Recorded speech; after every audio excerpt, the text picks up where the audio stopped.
As we wake up this morning, we're talking about Thanksgiving. Obviously, there's plenty to look forward to. Good food, time with the family. I think I heard your stomach growling before. I'm so hungry right now. We were talking about food all morning. But, you know, for some people like Mike Porter in the control room right now, it's a day of football. For a lot of us, it's a great day for conversations at the dinner. I mean, I have liberal in-laws. It's fantastic. You have liberal in-laws. My in-laws are not liberal. Oh, yeah. Bust out the Trump wine. Like, it is go time. My father-in-law comes in with his Make America Great hat. I'm the crazy uncle, folks, that the White House is warning you about. All right, let's discuss. Rejoining us now, Project 21 National Advisory Board member, radio host Christopher Arps, and former Trump campaign aide Rick Gates. And for the first time this morning, writer for the Daily Caller, Kay Smythe from Kay Saves the USA podcast. Okay, let's do this. Kay, we're going to welcome you in first. We're going to start with you. Place for politics at the dinner table? I mean, I say yes. Do it.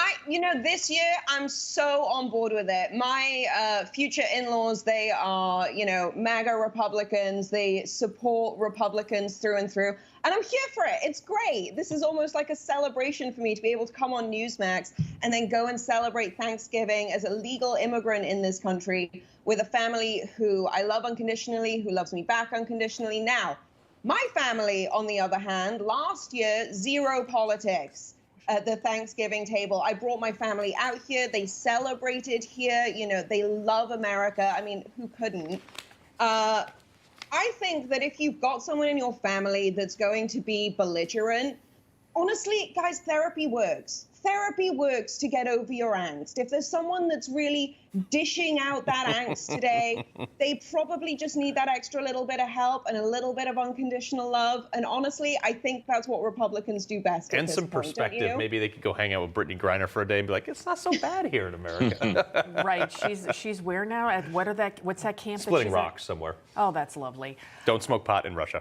No, don't bring your hashish oils or whatever. Christopher, let's, we always say, like, whenever I go to family get-togethers, I try not to discuss politics or religion, but I feel like it's necessary. You do? I try not to because I don't want to get people riled up, even though a lot of my family members were on the same page, but I have some radical, anyway. But I think it's important to get the truth out there because there's so much misinformation, and I think it's good. Yeah. I think it's good to just discuss it and do it in a nice and peaceful manner. Christopher, what do you think? I think so. And, you guys, in this business that we're in, talking about politics, analyzing politics, you're always on duty. Even when you don't want to talk about politics, people know that you're involved in it. They want to talk to you about it. Some of the time, it's just to be antagonistic and start an argument. But sometimes people are really curious about the issues. They want to talk to you because they know this is what you do for a living and follow it very closely. So it just all depends on your level of angst that you want to have on Thanksgiving. Yeah, well, Rick, for all the Democrats, low information voters, they issued them some talking points. So to take on your... President Biden's top accomplishments. I'm going to Nancy Pelosi you right now. There you go. Those were my notes, folks. So they were talking about, like, hey, the price of gas is down $1.35. The price of this is, and we took on, well, now I don't have any notes, but, but they talk about all the things that the Biden administration has done. The end result is you are paying more, you are less free, and there's more government. Yeah, I don't think there's going to be many even Democrats talking about Democratic talking points this holiday season. Mm-hmm. The numbers just aren't there. They don't support the pain and suffering that the Americans are going through. But look, my hope is even at Thanksgiving or Christmas or whatever the holiday is, that people are able to engage in political dialogue simply to learn from each other. I think that's an aspect that we've lost over the last several years in terms of the way that we approach politics. It shouldn't be one of spite. We have different opinions. That's okay. We can have that. But to be able to learn from each other, and like you said, getting the truth out is important. And that is going to be a critical topic, I think, moving forward, not just for this holiday season, but many more. Yeah, and you know what? The thing is, I'd say beat him. She's still tearing up my notes, folks. I've got nothing for the rest of the show. I'm out of here. Every move the president makes, America loses and our adversaries win. Kay, you said your in-laws to be. So talk to us about your favorite traditions that you'll be celebrating. So I love everything about the Thanksgiving sort of tradition. Now, I don't know if you guys know this, but back in the UK, pretty much every single Sunday, we do our own version of a Thanksgiving dinner. Every Sunday. My mom stops doing them in the summer months, or sorry, summer months in the UK. We don't actually have summer. It's just sort of like rains and is slightly overcast. milder rain. Yeah. So this is something that really, for me, it's a celebration that I'm used to. It's something that I value, something that I will bring into my future family, having that Sunday dinner. But to be able to celebrate it in my adoptive home country, everything about it is perfect. And I love a good debate. You know, I can sit and argue until I'm blue in the face, and I love it. We relish it. That's pretty much why British people still have the pub. And that's why we have you on the show, every too, by the way. Friday to have those fights. And we still love each other when it's all said and done. Yeah.